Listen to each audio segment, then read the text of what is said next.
বন্ধুরা, আজকের পর্বে আরেকটি নতুন রেসিপির সাথে আমার চ্যানেলে আপনাদের সবাইকে স্বাগত জানাচ্ছি। আজকে আমি বানাবো পাঞ্জাবি স্টাইল বা ধাবা স্টাইল পালং পনির। পালং পনির বানানোর জন্য এখানে নিচ্ছি পালং শাক। এর কোনো নির্দিষ্ট পরিমাণ নেই, বাড়িতে যে ধরনের ক্যান্ডিডেট থাকবে সেই সংখ্যা অনুযায়ী আপনি এটা নিতে পারেন। পালং শাকটা ধুয়ে খুব ভালোভাবে পরিষ্কার করে নিচ্ছি। শাকটাও নিয়েছি, আর যে নরম নরম যে ডাটা মোটা অংশটা এটা খুব নরম, এটাও নিয়েছি। আমি এখানে নিয়েছি পনির, ফেটানো টক দই, কাজু বাদামের পেস্ট, দুটো পেঁয়াজ, দুটো টমেটো, আটি ধনে পাতা, রসুন, 4-5টা কাঁচা লঙ্কা, আদা। প্রথমে যে পালং শাকটা একটু সিদ্ধ করে নেবো যাতে একটু নরম হয়ে যায়। শাকটা সিদ্ধ করার জন্য গ্যাসে বসে দিচ্ছি কড়াইতে দিচ্ছি 1/2 চামচের মতো লবণ, আর দিয়ে দিচ্ছি বড়ো চামচের 1 চামচ চিনিটা দিচ্ছি এই কারণে শাকটা সিদ্ধ হলেও শাকের কালারটা ফেড হবে না। যেমন ছিল কাঁচা শাক সিদ্ধ হওয়ার পরে সে একই কালার থাকবে, সেই জন্য সব শাকটা দিয়ে দিচ্ছি কড়াইতে। মাঝে আমি 2 একবার নাড়াচাড়া করে দেবো। শাকটা কড়াইতে দেওয়ার পর ঢাকা দিয়ে দিচ্ছি। ফিরে আসছি 4 মিনিট পর। বন্ধুরা, ফিরে এলাম 4 মিনিট পর। 4 মিনিট ধরে শাকটা সিদ্ধ করে নিয়েছি। শাকটাতে চিনি দিয়ে দিয়েছিলাম সিদ্ধর সময়। লবণের সাথে চিনি দেওয়ার কারণে শাকের কালারটা দেখুন কোনো চেঞ্জ হয়নি, যেরকম ডিপ কালার সেরকমই আছে। শাকটা আমি ঠান্ডা করে নিচ্ছি, তারপর মিক্সিং জারে পেস্ট বানিয়ে নেবো। যতক্ষণে শাকটা সিদ্ধ হয়েছে সেই সময়ের মধ্যে রসুন আমি একটু ছোটো ছোটো কুচি করে কেটে নিয়েছি, তার সাথে পেঁয়াজ টমেটো সব কেটে নিয়েছি, আদাটা গ্রেড করে নিয়েছি। মিক্সিং জারে যখন শাকটা পেস্ট করবো তার সাথে গ্রেড করা আদা আর এই ছোটো কাঁচা লঙ্কা একসাথে পেস্ট বানিয়ে নেবো। তো চলুন বন্ধুরা, সবগুলো পেস্ট বানিয়ে নিয়ে ফিরে আসছি। পালং শাকের পেস্ট আমার বানানো হয়ে গেছে। দেখুন কি সুন্দর ঘন স্মুথ পেস্ট হয়েছে। পেস্টটা একটু বাটিতে ঢেলে নিচ্ছি। চলুন এবারে রান্নাটা সেরে নেব। পালং শাকের সাথে আমার আদা কাঁচা লঙ্কার পেস্ট বানানো হয়ে গেছে। ধনে পাতাটা রয়ে গেছিলো, ভুলে গেছিলাম। এই যে বাটিটাতে পেস্ট লেগে আছে, এর সাথে যে ধনে পাতা এটা বেটে নিয়ে ফিরে আসছি। ধনে পাতার পেস্টটাও এখানে ঢেলে দিচ্ছি।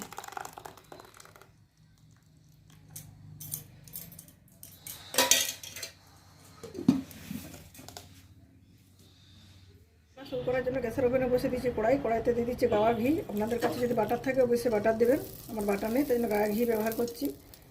শীতকালীন জমাটা ঘিটা গলিয়ে নিচ্ছি খুব ভালোভাবে।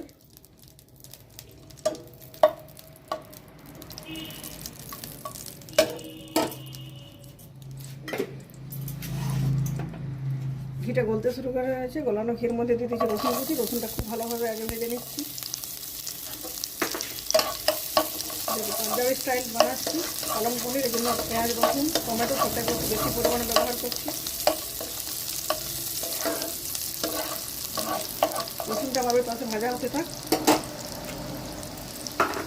এই পাশে পেঁয়াজটা দিয়ে দিচ্ছি। পেঁয়াজগুলো আগে থেকে ভাজা হতে থাক, এটা কম টাইমে রান্নাটা হয়ে যাবে।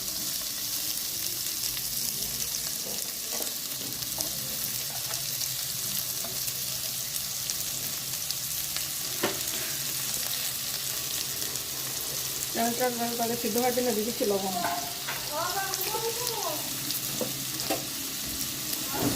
দেখুন বন্ধুরা, পেঁয়াজ রসুন খুব ভালোভাবে ভাজা হয়ে গেছে লাল লাল করে। এবার কেটে রাখা টমেটোটা দিচ্ছি। টমেটোটা খুব ভালোভাবে ভেজে নিচ্ছি। পেঁয়াজ ভাজার সময় যেহেতু লবণ দিয়েছিলাম, এখন আর লবণ দিচ্ছি না, লবণটা একটু পরে অ্যাড করবো। ঢাকা দিয়ে 2-3 মিনিটের মতো খুব ভালোভাবে ভেজে নিচ্ছি। টমেটোটা ভাজা হবে আর সিদ্ধ হবে। বন্ধুরা, 2-3 মিনিট ধরে ঢাকা চাপা দিয়ে কষানোর পর টমেটোটা খুব ভালোভাবে কষানো হয়ে গেছে এবং সিদ্ধ হয়ে গলে গেছে। এরপর দিয়ে দিচ্ছি পরিমাণ মতো লবণ, 1 চামচ লাল লঙ্কার গুঁড়ো, 1 চামচ হলুদ গুঁড়ো, 1 চামচ ধনে গুঁড়ো আর 1 চামচ জিরে গুঁড়ো। সব মশলাগুলো খুব ভালোভাবে কষিয়ে নিচ্ছি।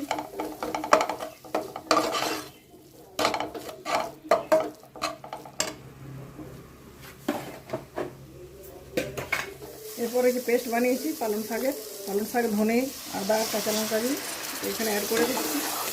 সব মশলার সাথে খুব ভালোভাবে মিক্স করে নিচ্ছি। 3-4 মিনিট ধরে খুব ভালোভাবে রান্নাও করে নিচ্ছি। সাথে পেস্টটা রেখেছিলাম পালং শাকের, সে বাটিটা ধুয়ে একটু জল অ্যাড করে দিচ্ছি। আর দিচ্ছি ফেটানো টক দই। সবটার সাথে আর খুব ভালোভাবে মিক্স করে নিচ্ছি। দেখুন বন্ধুরা, পালং শাক সিদ্ধ করার সময় চিনি দিয়েছিলাম বলে পালং শাকের কালারটা আমার এখনও ঘন আছে। যদি চিনি না দিয়ে লবণ দিয়ে সিদ্ধ করতাম তাহলে কালারটা অনেকটা ফ্যাকাশে হয়ে যেত। কেটে রাখা পনিরের টুকরোগুলো এখানে দিয়ে দিচ্ছি।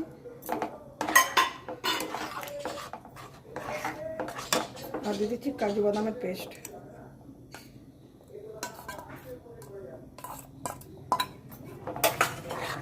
যেহেতু কাজু বাদাম দিয়েছি হিটটা কমিয়ে দিতে হবে, লো টু মিডিয়াম হিটে 4-5 মিনিট ঢাকা দিয়ে এটা রান্না করে নিচ্ছি।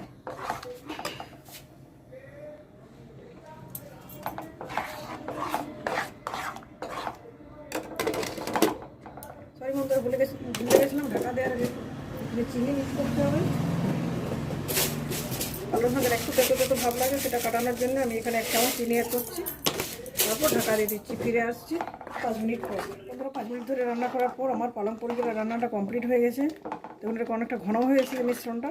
যেহেতু পাঞ্জাবি রান্না, সব মশলা, পেঁয়াজ, মশলাপাতি, তার সাথে পেঁয়াজ, রসুন, টমেটো যেমন বেশি অ্যাড করছি, টক দইও দিয়েছি অনেকটা ফেটানো, সেই সাথে ঘিটাও একটু বেশি পরিমাণে দেবো। আর একটু ঘি দিয়ে দিচ্ছি। ঘিটা দেওয়ার সাথে সাথে আমি ঢাকা দিয়ে রেখে দিচ্ছি 4-5 মিনিটের মতো। গ্যাসের ফ্লেমটা অফ করে 5 মিনিট পরে এটা আমি সার্ভ করবো। এখন বন্ধুরা আমার পালং পনিরের রান্নাটা কমপ্লিট হওয়ার পর বড় চামচের 1 চামচ গাওয়া ঘি দিয়ে এটাকে 5 মিনিটের মতো রেস্টে রেখে দিয়েছিলাম। এরপর একটা বাটিতে এটা আমি ট্রান্সফার করে নিচ্ছি, যে বাটিতে শাকটা বেটেছিলাম সেই বাটিতে।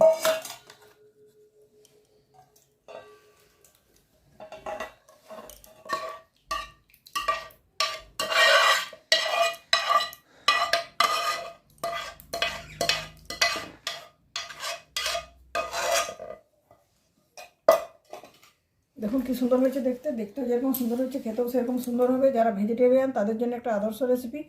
যারা ননভেজ খাবার খান তারাও যদি এটা একবার খান বারবার খাবেন। আপনার বাড়িতে যদি ফ্রেশ ক্রিম থাকে, উপরে ফ্রেশ ক্রিম দিয়ে আপনি এটা ডেকোরেট করে দেবেন। আমি এখানে মেয়োনিজ ব্যবহার করছি, আমার বাড়িতে মেয়োনিজ আছে।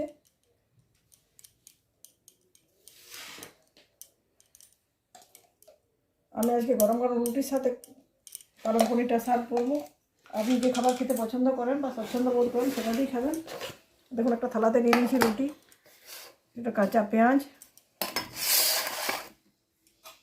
এটা পনিরের সবজিটাই বাটিতে নিয়ে নিচ্ছি। খেতে এটা দুর্দান্ত স্বাদের হবে। যারা পালং শাক খেতে পছন্দ করেন না তারাও আমি যেভাবে বানিয়েছি, যেসব উপকরণ ব্যবহার করছি সেগুলো ব্যবহার করে বানিয়ে দেখবেন।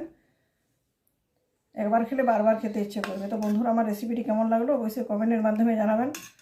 ভালো লাগলে ভিডিওটি লাইক করবেন, প্রচুর শেয়ার করবেন। চ্যানেলটি এখনও যদি সাবস্ক্রাইব করে না থাকেন অবশ্যই চ্যানেলটি সাবস্ক্রাইব করে আমাকে সাপোর্ট করে এগিয়ে যেতে সাহায্য করবেন এবং সর্বদা আমার পাশে থাকবেন। তো বন্ধুরা আজকের মতো এ পর্যন্ত।